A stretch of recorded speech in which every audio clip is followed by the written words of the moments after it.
Polda Nusa Tenggara Barat, NTB, belum menemukan bukti keterlibatan I Gusti Ayu Aripatni, ibu dari Agus Buntung terlibat dalam kasus dugaan pelecehan sejumlah wanita di Mataram.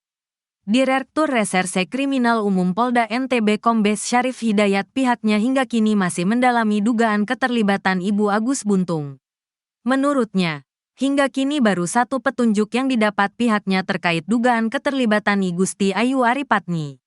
Kalau petunjuk sementara masih dari keterangan satu korban saja. Kalau keterangan Agus ibunya tidak ada di TKP hanya berkomunikasi saja, kata Syarif dikutip dari tribunlombok.com, Jumat, tanggal 27 Desember tahun 2024. Namun ia juga mengatakan jika ada petunjuk lain terkait keterlibatan Ibu Agus Buntung, pihaknya akan langsung menindaklanjuti dengan melakukan penyidikan. Syarif pun mengungkap saat ini Polda NTB sudah menyerahkan berkas perkara kasus dugaan pelecehan seksual tersangka Iwayan Agus Suartama, 22, alias Agus Buntung kepada Kejaksaan Tinggi, Kejati, NTB. Saat ini pihaknya masih menunggu berkas tersebut dipelajari Kejati NTB. Ia berharap pemeriksaan berkas tersebut selesai sebelum tahun baru 2025 atau paling telat awal Januari tahun 2025. Tinggal kita menunggu tindak lanjut dari kejaksaan apakah masih ada petunjuk lain atau sudah lengkap. Dalam waktu dekat kita akan komunikasi. Kalau memang P21 agar segera kita limpahkan, kata Syarif. Mantan Wakapolresta Mataram itu mengatakan, perkembangan lainnya dari penanganan kasus tersebut dari pihak Lapas Kelas IA Kuripan Kabupaten Lombok Barat, Kejati NTB, Polda NTB dan Komisi Disabilitas Daerah, KDD, NTB sudah menyiapkan ruangan khusus untuk Agus. Kita sudah mengobservasi di mana tersangka Agus nanti ditempatkan. Baik sarana prasarana, SDM itu akan siapkan, kata Syarif.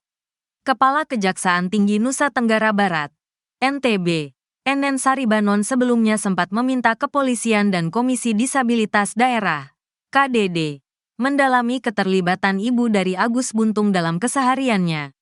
Dalam petunjuk kami sampaikan agar Komisi Disabilitas memperdalam asesmennya apakah si Agus ini sebenarnya bisa mandiri atau tidak dalam melakukan aktivitas sehari-hari, kata Enen. Senin, tanggal 16 Desember tahun 2024.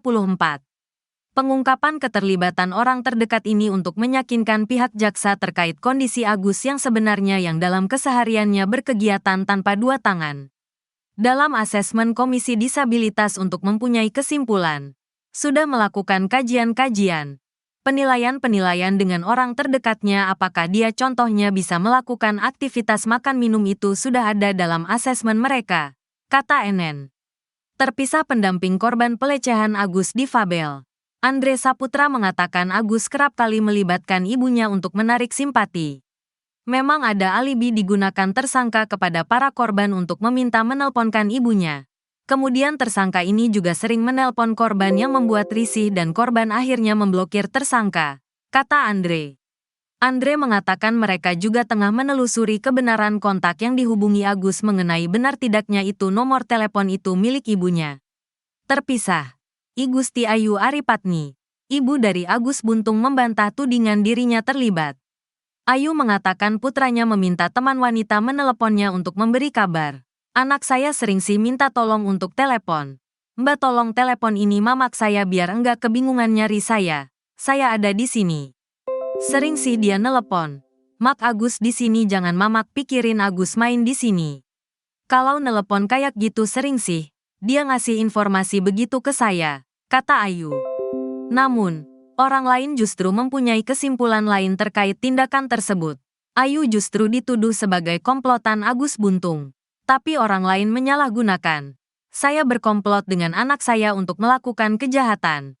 Padahal dia menelepon cuma mengabarin. Posisinya di sini karena dia tidak bawa HP. Enggak punya HP dia. Makanya dia pinjam HP cewek-cewek itu, kata Ayu.